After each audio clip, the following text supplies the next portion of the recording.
ಸಾಕಿದ ತಾಯಿಗೆ ವಂದನೆ, ನೋಮಾಸೆ ಹೊತ್ತು ನನ್ನನ್ನು ಎತ್ತು ಸಾಕಿದ ತಾಯಿಗೆ ವಂದನೆ, ಮೈಮೂರಿ ದುಡಿದು ನನ್ನನ್ನು ಸಲವಿ ಬೆಳೆಸಿದ ತಂದೆಗೆ ವಂದನೆ, ವಿದ್ಯಾ ಬುದ್ಧಿ ಬಾಲ್ಯದಿ ಕಲಿಸಿ ಕಲಿಸಿದ ಗುರುವಿಗೆ ವಂದನೆ, ನಗೆ ಬಗೆಯ ರೋಗವ ವಾಸಿ ಮಾಡು ವೈದ್ಯರಿಗೆ ಮಾಡುವೆ ವಂದನೆ, ನಿತ್ಯದಿ ತಿಳಿದು ಅನ್ನವ ನೀಡಿ ರೈತರಿಗೆ ಮಾಡುವೆ ವಂದನೆ, ನಾಡಿನ ರಕ್ಷಣೆ ನಿತ್ಯದಿ ಮಾಡು ಯೋಧಗೆ ಮಾಡುವೆ ವಂದನೆ, ನೋಮಾಸ ಹೊತ್ತು ನನ್ನನ್ನು ಎತ್ತು ಸಾಕಿದ ತಾಯಿಗೆ ವಂದನೆ.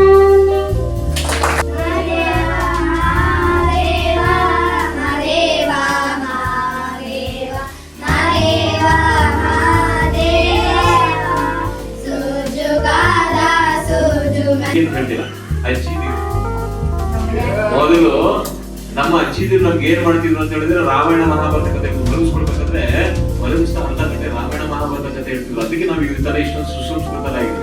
ಇವತ್ತು ಈ ಮಗು ಹೋಗ್ಬಿಟ್ಟು ಅಜ್ಜಿ ಅಜ್ಜಿ ಅದೇನೋ ರಾಮ ಹೋಗ್ರೆ ಧಾರಾವಾಹಿ ನೋಡ್ತಿದ್ದೆ ಬಂದ್ಬಿಟ್ಲು ಹೋಗೆ ಅಜ್ಜಿನ ಓಡಿಸೋದು ಮಕ್ಕಳನ್ನ. ಆಗಿನ ಕಾಲದಲ್ಲಿ ಅಜ್ಜ ತಾತಿಂದ್ರು ಮೊಮ್ಮಕ್ಕಳು ಯಾರ ಜೊತೆ ಬೆಳಿಬೇಕು ಗೊತ್ತಾ? ಅಜ್ಜ ತಾತಿಂದ್ರ ಜೊತೆ ಬೆಳಿಬೇಕು, ತಂದೆ ತಾಯಿ ಜೊತೆ ಅಲ್ಲ. ತಿಳ್ಕೊಳ್ಳಿ, ಮಕ್ಕಳು ತಂದೆ ತಾಯಿ ಜೊತೆ ಎಲ್ಲ ಇರ್ಬೇಕಾಗಿರೋದು ಅಜ್ಜ ತಾತಿಂದ್ರ ಜೊತೆ ಇರಬೇಕು. ಯಾಕಂದ್ರೆ ಅವರೇ ಅವ್ರಿಗೆ ಸಂಸ್ಕಾರವನ್ನು ಕೊಡೋದಕ್ಕೆ ಸಾಕು. ನೀವು ನಂಬೋದಿಲ್ಲ, ನನ್ನ ಒಬ್ರು IIT ಕಾನ್ಪುರ್ ಮಂಗಳೂರಲ್ಲಿ ನನಗೆ ಗುರುಗಳಿದ್ರು. ಅವರು ಇಂಜಿನಿಯರ್ IIT ಕಾನ್ಪುರ್ ಆಗಿದ್ರು. ಅವ್ರ ಅಣ್ಣ ಬಂದು IIM ಅಹಮದಾಬಾದ್, ಮತ್ತೆ ಬಂದು ಏಮ್ಸ್ ಅಲ್ಲಿ ಡಾಕ್ಟರ್, ಬಹಳ ಹೈಲಿ ಕ್ವಾಲಿಫೈಡ್ ಫ್ಯಾಮಿಲಿ ಆಯ್ತಾ. ಇವರು ನಮಗೆ ಸನ್ಯಾಸ ತಗೊಂಡ್ಬಿಟ್ರು.